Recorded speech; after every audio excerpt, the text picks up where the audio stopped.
Haura dari mahasiswa kebidanan S1 Muhammadiyah Tangerang. Di sini saya akan menjelaskan persiapan kehamilan. Sebelumnya boleh saya tahu Ibu siapa namanya? Ibu Tia. Ibu Tia dengan suaminya namanya siapa? Ahmad Afiza, biasa panggil dia ya. Oke, Bapak aja ya, berarti ya saya panggil ya. Oke. Di sini itu saya akan menjelaskan tentang persiapan kehamilan. Sebenarnya itu apa sih persiapan kehamilan yang sehat itu? Ini itu biar Bapak sama Ibu tuh biar tahu berapa sih jangka usia yang harus Ibu persiapkan, apa aja dari kesehatannya, dari A sampai Z yang harus dipersiapkan untuk kehamilan kedua. Ini sebelumnya adiknya umur berapa? 8 bulan. 8 bulan, oke. Sebelumnya kenapa ini persiapan kehamilan itu penting? Karena sebelum hamil itu kan kita ibunya harus sehat, finansialnya juga harus kuat. Jadi ada beberapa hal yang penting yang harus diupayakan. Satu itu tentang kehamilan, tentang kesehatan, tentang pertumbuhan bayinya, mencegah kekurangan gizinya harus diperhatiin, sama nanti itu kalau misalnya ibu udah mempersiapkan, nanti ini bisa mencegah bayinya prematur. Terus habis itu ibunya juga lebih siap di mental, di fisiknya juga lebih siap. Nah, ini usia yang terbaik untuk hamil. Usia yang terbaik itu dari usia 20 sampai 35 tahun. Kenapa saya sebut seperti ini? Karena di usia 20 sampai 35 tahun itu reproduksi wanita itu sudah sempurna, udah berkembang secara sempurna. Kalau di usia kurang dari 20 tahun itu tuh resikonya tinggi karena reproduksi wanitanya itu belum matang. Nah, kalau misalnya reproduksi wanitanya itu belum matang, belum siap juga, itu bisa ada faktor resikonya juga. Faktor resikonya ini bisa ibunya kena anemia, persalinannya nanti prematur, bayinya prematur, kalau enggak ada komplikasi persalinan yang lain. Nah, tadi kan saya sebutkan di usia jangka dari 20 sampai 35 tahun. Di lebih dari 35 tahun juga tidak disarankan, bukan tidak boleh.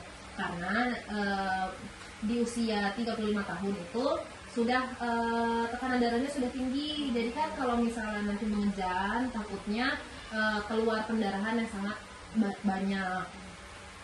Nah, ini itu pemeriksaan kesehatan sebelum hamil itu tuh ada. Yang pertama nanti ibu kalau misalnya udah siap nih, adiknya mungkin ibunya udah siap, udah siap nih punya anak kedua, nanti ibu ke PMB terdekat atau puskesmas. Yang pasti yang pertama diperiksa itu tentang pemeriksaan darah. Pemeriksaan darahnya itu bukan pemeriksaan darah ibunya doang, bapaknya juga diperiksa. Terus kesehatan reproduksi, ini reproduksi ibu dicek. Terus habis itu ditinjau juga sebelum ini ibu udah ada minum obat berapa banyak, yang lagi sering dikonsumsi itu vitamin apa, obat apa, seperti itu. Terus juga status gizi ibu, status berat badan ibu. Mohon maaf, saya boleh tahu berat badannya berapa? 65. Oke, berarti kan masih dengan tinggi berapa ibu? Tinggi 57. Oke, berarti masih termasuk normal ya ibu ya, berarti masih aman. Terus juga imunisasinya nanti diperiksa, ada imunisasinya apa aja. Adanya aktif ya nggak apa-apa. Nah, di sini itu ada pemenuhan gizi yang seimbang.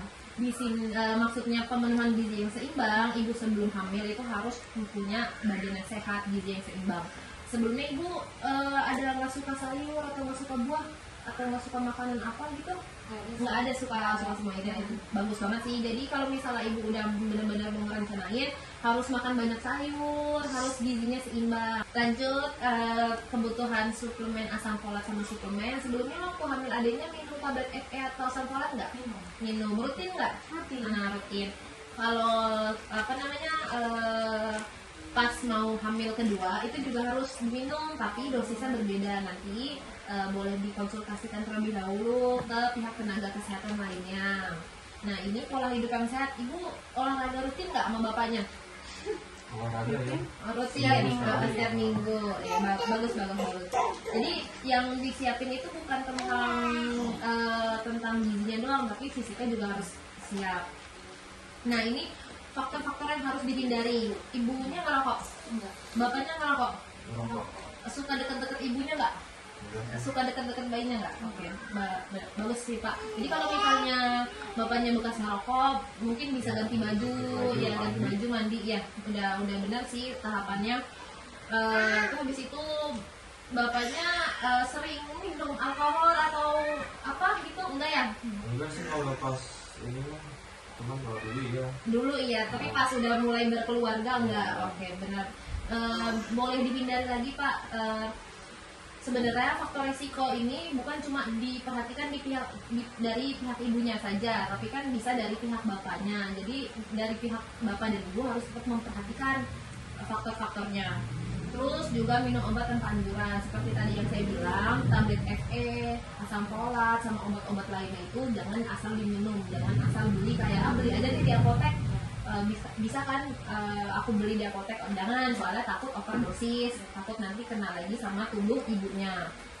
Nah ini ada imunisasi sebelum kehamilan. Ibu waktu sebelum nikah udah suntik imunisasi TT belum? Udah. Kalau suntik MMR belum ya? MMR udah. Kalau habis itu apa lagi nih? Kalau varicella tuh ini Bu, mencegah cacar air. Mungkin boleh nanti kalau misalnya bapak sama ibu punya waktu yang cukup, sama keuangan ada stabil, boleh nih Pak vaksin imunisasi varicella. Nah terus habis itu nanti ada vaksin lagi yang disarankan itu hepatitis B sama HPV. HPV ini untuk mencegah, kayak sebenarnya kan kalau kanker itu kan nggak bisa diobati, tapi kanker itu bisa dicegah. Nah dicegah dengan imunisasi HPV. Lanjut ke pengelola penyakit sebelum hamil. Ini Pak, saya jelaskan peran suami. Sebelumnya Bapak pas hamil adiknya yang anak pertama ini ngedukung nggak? Ngedukung penuh. Nah di sini itu harus tentang kan perasaan wanita itu sangat amat sensitif ya Pak ya. Jadi bapaknya harus ngedukung apapun yang bukan mengiyakan apapun yang ibu mau, tapi lebih mendukung, bapak tuh lebih siap siaga buat ibunya. Terus juga kayak bantuan sehari-hari mungkin di rumah bapak ikut bantu cuci piring atau bantu ngepel, nyapu, pokoknya jangan biarin semua hal-hal di rumah ini salah ibunya gitu, karena ibunya kan juga udah capek, udah hamil 9 bulan semuanya ibunya, jadi bapaknya juga tetap bantuin biar mental ibunya tuh stabil. Terus dukungan dari keluarga nih Bu, sebelumnya keluarga bapak atau keluarga ibu ngedukung punya adiknya atau kayak nanti aja gitu punya adiknya atau gimana? Ngedukung ya, bagus. Kalau misalnya gitu, kalau nanti hamil kedua diusahakan dari pihak keluarga juga mendukung. Kalau misalnya nggak mendukung kan juga ibunya ada tekanan tersendiri. Nah ini bahkan sih ibu perlu ngecek kesehatan ibu. Kalau misalnya tadi satu, pas ibunya mau punya anak kedua, atau mungkin ibu ada merasa kayaknya ada yang aneh deh dari tubuh aku, kayak merasa ada yang aneh, itu langsung diperiksain aja. Terus kalau bapaknya juga merasa kayaknya ada yang aneh deh dari bapaknya, kayak langsung aja diperiksa. Terus kalau misalnya ibu mensnya nggak teratur nih, itu langsung aja diperiksain.